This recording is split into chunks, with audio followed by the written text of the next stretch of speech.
주말에 상담을 참 많이 받았어요. 정말 다양한 차량들을 제가 상담을 많이 받았는데, 그 중에 제가 영상에서 언급했던 차량들 위주로 좀 많이 의뢰를 주신 것 같아요. 네.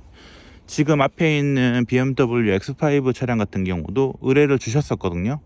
근데 이 차는 4,350 정도 시작을 하고 18년식에 7만 킬로 정도 탔습니다. 그런데 앞에 유리에 이렇게 금이 가 있더라고요. 기본 경매장에서 주는 기본 사진에도 금이 명확하게 보였는데, 지금 이렇게 앞유리가 깨져 있습니다. 저도 수리 비용을 알아보니까 한 200 정도 하더라고요. 네, 크랙이 심하죠. 네.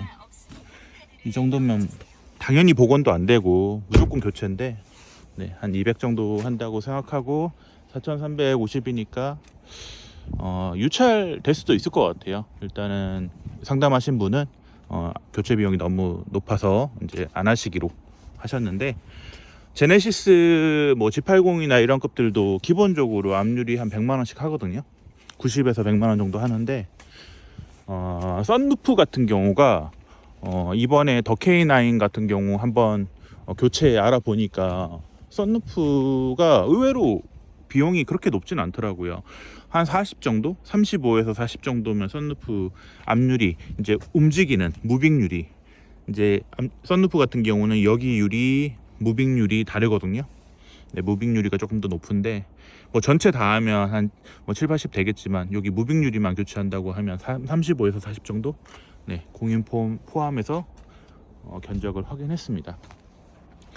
G80급 같은 경우도 한 90에서 100만 원 정도 하니까 이제 순정으로요. 그러면 썬팅 다시 해야 되고 뭐 이렇게 하면 거의 한 120 정도 들어가죠.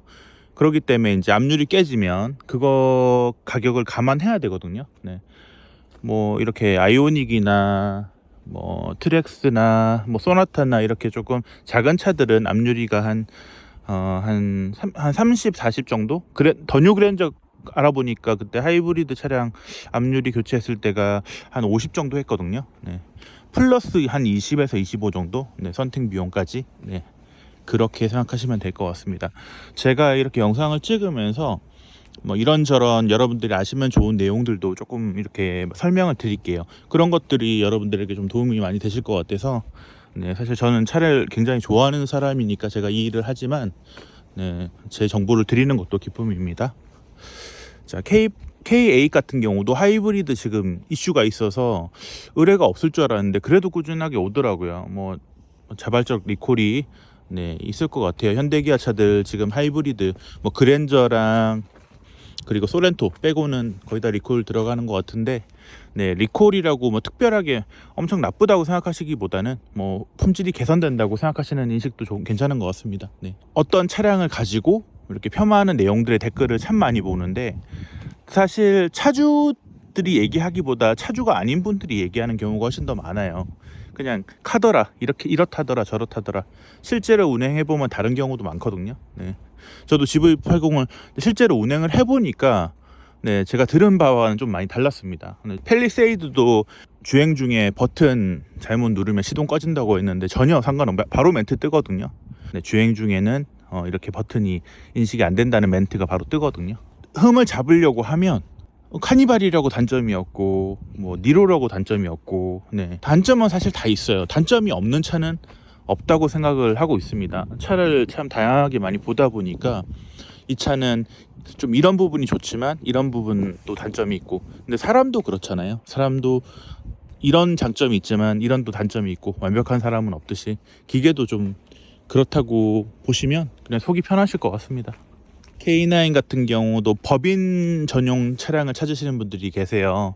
이제 법인 같은 경우는 고급형이 따로 있거든요. 그러면 이제 뒤에 뒷좌석에 VIP 시트가 들어가는데 배기량이 3.3이랑 3.8이 있지만 3.3이 금액이 조금 더 높죠. 네, 그러면 K9 같은 경우는 법인 전용 보증 남은 매물 보시면 또 3.8 같은 경우는 그래도 3,000 언더로도 볼차가 있겠지만 3.3은 이제 3,000이 넘어갈 겁니다. 네. 이제 배기량 3.3이랑 3.8 힘이 어떤 게 더 좋냐 이런 것도 막 물어보고 하시더라고요. 근데 사실 다운사이징 했지만 3.3 엔진이 들어가면 3.8보다 힘이 더 좋거든요. 근데 연비도 더 향상을 시키고 했기 때문에 그래서 이제 출고 가격도 조금 더 높아요. 제네시스 G90 같은 경우도 3.3 터보가 가격이 제일 높죠. 사실 거의 다 얘기한 차량들이라 네, 너무 많은 차량이 보이지만 이 차량은 안 보여드렸네 하는 차량이 좀 없긴 해요. 네, 렉서스 쌍용 렉스턴 G4 같은 경우도 이제 2,000 미만으로도 매물이 많더라고요. 제네시스 G90에 대해서 참 많은 의뢰를 받아요. 가격이 문제죠, 사실. 네. 출고가가 뭐 대부분 1억에서 뭐 1억 5천까지도 가니까 리무진은. 그러면 기본적으로 1억짜리 차가 한 3년 4년 지나서 1년에 1,000만 원씩 감가가 된다고 해도 40% 감가하면 6천, 네, 50% 감가하면 5천, 네, 60% 감가하면 이제 4천인데 그래도 지금의 G90을 구입하려고 하시는 분들은 3천대에 알아보시는 것 같아요. 네, 제가 전 영상에도 언급을 했죠.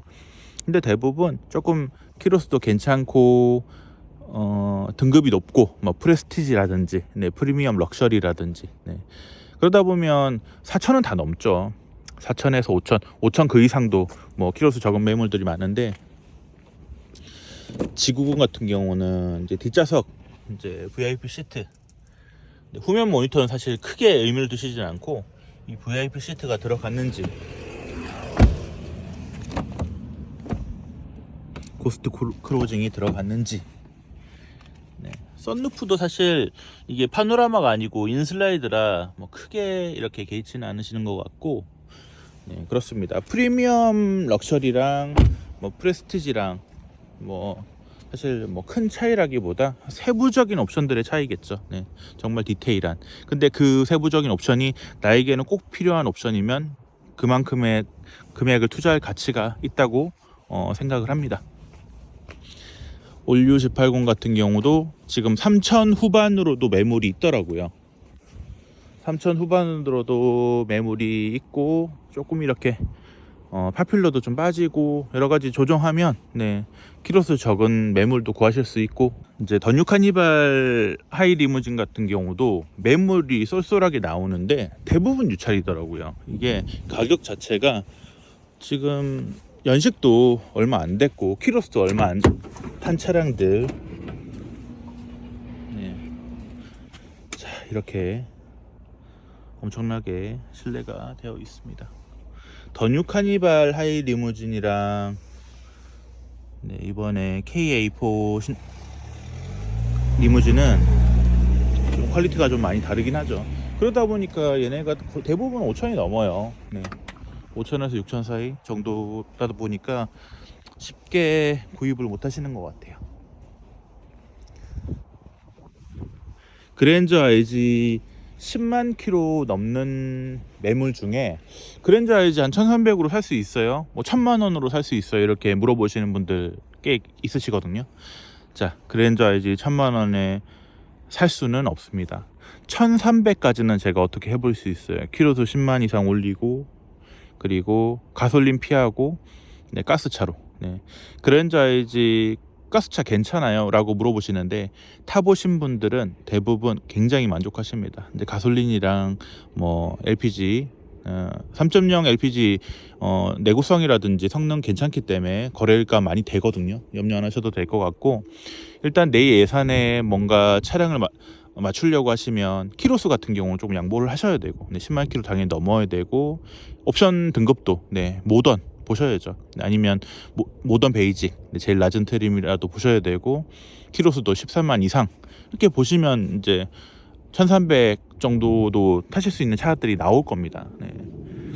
거기다가 또 뭐 반저율도 들어가면 얼마 정도 추가가 되나요? 라고 이렇게 얘기하게 되면 아무래도 등급 자체가 올라가겠죠. 네. 모던에는 그 옵션이 안 들어가기 때문에 익스클루시브 이상으로 보셔야 되고, 거기서 또 선택 옵션 들어간 차를 또 찾아야 되는데 그러면 거의 또 2천 가겠죠. 네. 이 금액 차이가 내가 원하는 그런 옵션들이나 조건들을 계속 추가할수록 금액이 계속 올라가서 네, 아예 그냥 포기할게요. 그냥 키로수랑 이렇게 해서 내 예산에 예산에만 좀 맞게 알아봐 주세요 하시는 분들도 꽤 많습니다. 보통 카드로 이렇게 경매 대금하시면 안 되냐고 많이 물어보시는데 경매장은 카드를 안 받아요. 현금 이체 가능하고 대출, 저희 이렇게 경매 진행하는 차량들도 중고차 대출 시나마이카라든지 캐피탈 다 되거든요. 그래서 대출 받으셔가지고 대출은 저희 쪽에서 이제 연계된 곳에서 도와드리니까 네, 그렇게 카드 안 되고 현금 이체 할부 이렇게 가능합니다. 그리고 그거 많이 물어보세요. 이렇게 낙찰 받고 나서 쉽게 얘기해서 K5가 1,000만 원에 낙찰 받았어요. 그러면 이 1,000만 원을 내가 이 차량을 샀지만 내 가족에게 내 와이프에게 이렇게 현금 영수증이나 세금 계산서를 좀 발급해달라 이렇게 얘기를 하시는데 이게 법적으로 이제 가능한 게 아니거든요. 네, 그래서 그렇게 만일에 하시려고 하면 지금 남편분이 K5를 1,000만 원에 샀어요. 그리고 아내분한테 계산서나 현금 영수증을 발행하기 원하세요. 그러면 지분을 아내분에게 99%를 명의 이전 시 하고 1%만 가져가시고 공동명의 하시면 되거든요. 그렇게 해서 발급하는 방법은 있습니다. 근데 차량 매도 시 두 분의 인감이 필요하고 좀 판매 시 조금 이제 번거로운 것들은 있지만 그냥 가족이니까 친인척이니까 이렇게 양도하고 이런 행위 자체가 법적으로 안 되는 부분을 되게 많이 모르시더라고요. 네. 전기차들 이슈는 아마 끊이지 않을 거예요. 근데 지금 세계적으로는 전기차의 판매량이 그래도 굉장히 상승을 하고 있거든요. 지속적으로 2030년 되면 내연기관 차를 생산을 안 한다고 그 계획이 변동이 되거나 그러지는 않을 것 같고요. 전기차 시대는 분명히 옵니다. 네. 지금보다 훨씬 더 많은 충전 인프라든지 여러 가지 더 많은 배터리 개발이라든지 네.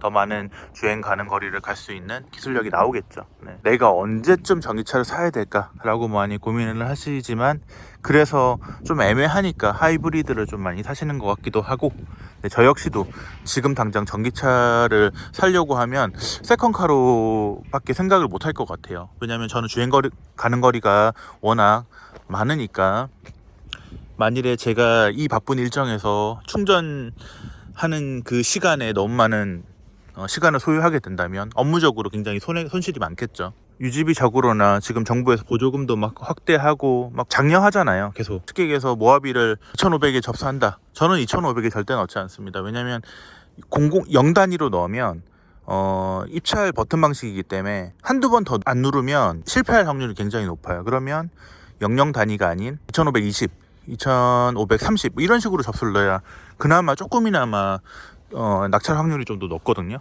K7 프리미어 같은 경우도 가스차 트렌디가 나오거든요. 아무래도 가스차다 보니까 옵션이 가솔린이나 하이브리드 디젤에 비해서 조금 약한 건 사실입니다. 어라운드 뷰 이런 옵션을 기대하기는 어렵고요. 그래도 대형차다 보니까 통풍 시트라든지 이런 것들은 중형 세단에서는 좀 상위 트림에 들어가는 옵션들은 기본적으로 내장이 되어 있죠.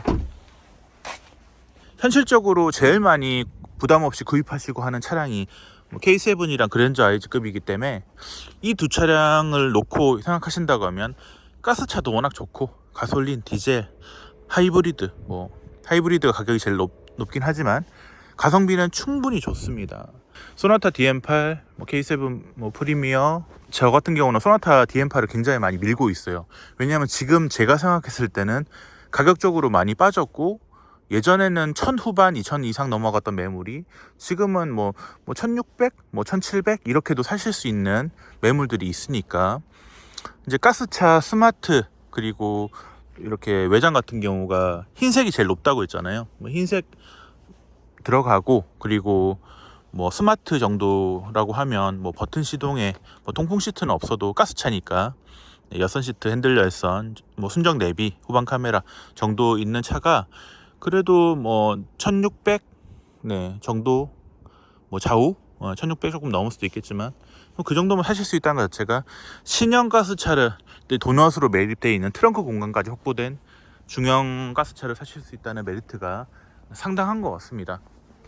K5 3세대 같은 경우도 이 차는 가성비가 좋다라기보다는 소나타 DM8 보다는 연식이 조금 높아서 가격적인 부분에서 조금 더 차이가 있지만 이 차도 아마 제가 봤을 때는 한 내년 정도 되면 훨씬 더 많은 거래가 있을 것으로 예상이 됩니다.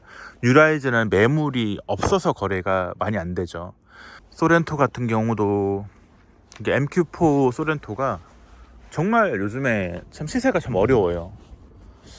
경매장마다 또 차이가 좀 있는 것 같고, 그냥 조금 적당한 차가 나오면 적당한 가격으로 시도를 하면서 좀 이렇게 입차를 보면서 여러 번 잡아야 되는 차지, 한 번에 잡기 굉장히 힘든 차량이고, 소비자분들은 대부분 3,000, 디젤 같은 경우는 3,000 미만으로 많이 보시고, 하이브리드 같은 경우도 3,500까지도 잘 안 보시더라고요. 네, 그러니까 지금 현 시세와 소비자의 원하는 그 가격에 약간 좀 밀당을 하고 있는 그런 시기 같습니다. 서울 부스터 노블레스 EV 전기차입니다. 이 차 제가 오늘 입차를 실패를 했지만 그래도 기록용으로 남겨둡니다. 86,000 운행을 했어요.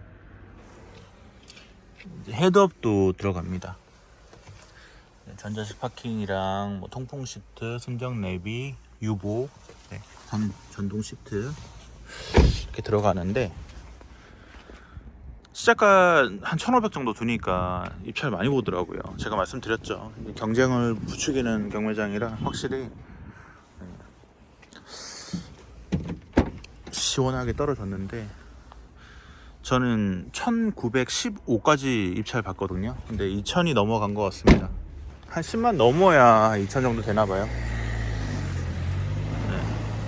소울부스터 매물이 참 귀한데 나오면 이렇게 인기가 많다는 거. 이쪽이 성능 촬영정이거든요. 네. 리스트 보시면 이 화면 보셨을 거예요. 네. 여기에 입고되면 추분 사진을 이렇게 만드는 구조입니다.